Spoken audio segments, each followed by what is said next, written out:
Mark Skaar on the Skaar Kaard on 103.7 The Fox. Proud to welcome in vocalist Brad Sinsel. How you doing, sir? Welcome. I'm great, Mark. Good to talk to you. Likewise, and I've been a fan long time, many, many years, and so it's a pleasure to have you on the air to talk about Angels of Dresden. We'll get into some other stuff later, but you have just released a new track called Home for Awhile. I thought we'd start there. This is the first release from Angels of Dresden in what, about 4 years, 5 years, something like that? How did this come together? 4 or 5 years. I think we started in 2013, and I wrapped it up in 2015 to start paying attention to the TKO reunions. So let's talk about this. This has almost a new cast of characters, starting with our mutual friend Brynn Arens. True. AOD, which is the acronym for Angels of Dresden, has always been a revolving lineup. And every time there's a new song, Brynn and I pretty much are the hub, and it's like, well, who would work on this? And past members, Mike McCready from Pearl Jam has played on one of the tunes and co-written one that's due to come out in the near future. And a couple of members of TKO and Steve Gaynor out of Burbank, California, and I started the thing. And just every song, it's a new lineup. Fans, Brynn and myself. We were able to get Carl Kennedy of the Rods drumming on this one, and that was awesome. And you go back to the Thrasher project with him, I think. Yeah, that's where we first met. It was just prior to In Your Face coming out, and the label head said, you're going to Rochester to work on this album with Carl. It was also a rolling lineup. There's a ton of players.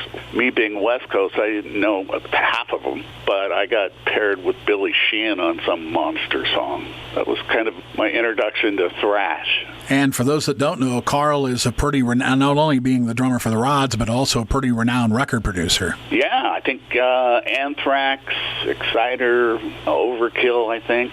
Yeah, lots of those. He's done a ton of stuff.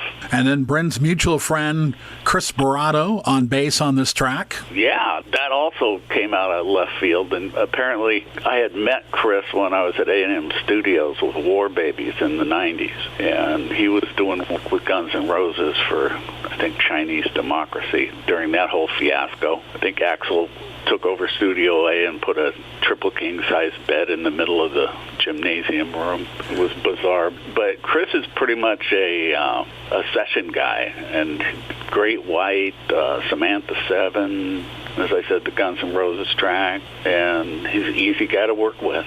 I love Chris. Chris is a great guy. I've gotten to know Chris because of the Oddfathers. He played with Brynn and the Oddfathers as well. And then, of course, on vocals with you on this track, Charlie Farron from the Joe Perry Project. He is so versatile. He can do belted out equal, if not more than me. And he also has a range that he can do really clean stuff and an amazing delivery. And anytime I do work with him, I always feel like Lemmy and Pavarotti and me being the Lemmy. But he's a wonderful guy, easy to work with. Proud to have him on board. So the track is called Home for Awhile. It's out now, and my understanding, Brad, is that you're planning on releasing something about every 6 weeks, a new song. Yeah, that's the plan. We have a couple of things that are all set to go that were done probably in 2015 that we're going to do a revisit, probably a remix, and get those things out while Brynn and I are putting together some new stuff. And the plan is to get a hard disc, something physical people can put in their hand as soon as possible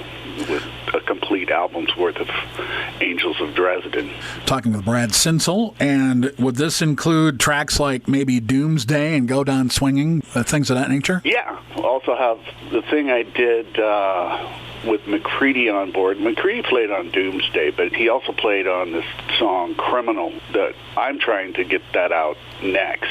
It's just a great tune. We're talking with Brad Sinsel, so Home for Awhile, let's talk about that. Is that having to do with the current situation, I would assume? Indeed. We got, in our state, we got into a lockdown early March, so I was just at home. I think I went several days without showering, shaving, just kind of looking a mess. And Brynn kept pitching me riffs, and I'm like, I'm just not into it. I'm just down in the dumps in this funk. And I think the opening line is, ain't no telling about the shape I'm in. as I got on the scale and noticed the 15 quarantine pounds I'd put on. The next day, I realized I'd been in my pajamas for 2 weeks, which is the following line. And all of a sudden I went, wait a minute. And I went into my home studio and pulled up some of the riff ideas Brynn had, and we just took off from there. It's really catchy. I really like it. As political as the pandemic is, it's really more of an observation of what everybody's going through, the fear and the hopes. And it's just kind of good to cleanse yourself and get those thoughts out of your head from rolling around in your cranium and put them into words and get them into the music. I want to go back and talk about TKO, a band that was around for many years. Our listeners hopefully remember. 3 records. The second one's my favorite, In Your Face. Great songs on that, and that's where I discovered you. I was probably, I was probably a junior in high school when it came out, and I know it was recorded in like 81, but released in 84. Yeah, it was too soon. It was considered too heavy.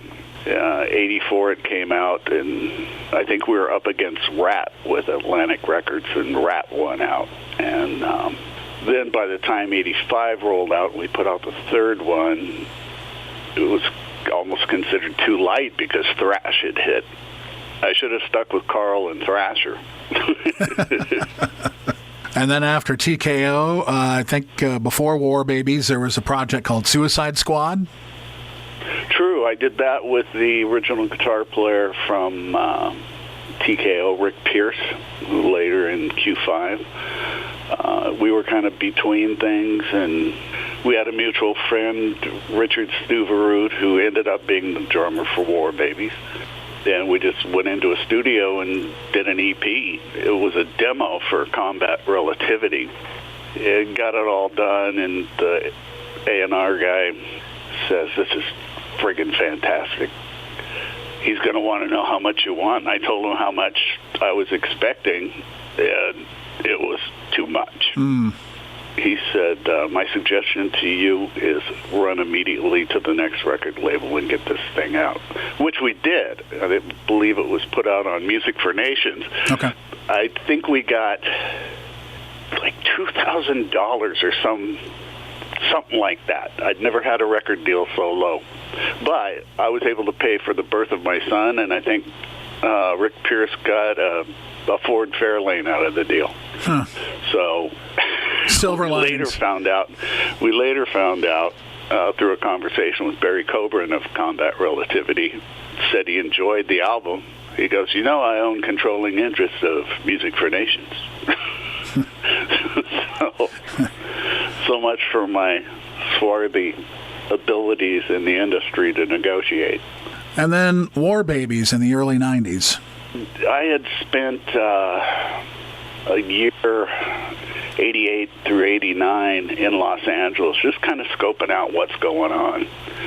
And it was a time where the Sunset Strip was crawling with poisons and what have you. And I looked at that and I said, I can't do this. Mm-hmm. I'm going home. So I went back to Seattle, not necessarily with my tail between my legs, but just kind of discouraged. And I thought, well, I've got a son now. It's time to settle down. And guys from War Babies approached me. And I thought, well, this would be a great retirement band. Alice in Chains and Mother Love Bone were playing the Central. The Central was kind of the big hub of what was going on with early grunge. And War Babies kind of fit in with that for a moment. So I'm thinking I'll have this great retirement gig that I can go out and scream and holler and get my yagas out. And within 6 weeks, we had a record deal, and within a year I was on a plane, and I go, here we go again. Yeah, and then so shortly after that folded, I think it was the first go-around with working with Brynn Arens.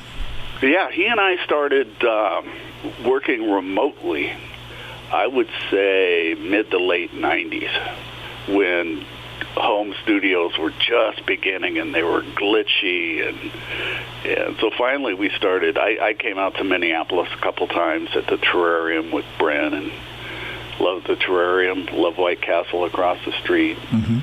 But we were churning out a couple of songs a month, and we finish each other's sentences. I mean, I just love working with him, and it's been that way since the mid-'90s.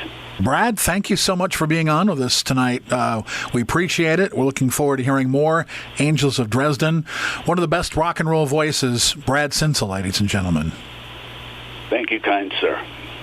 For Brad Sinsel, I'm Mark Skaar on 103.7 The Fox.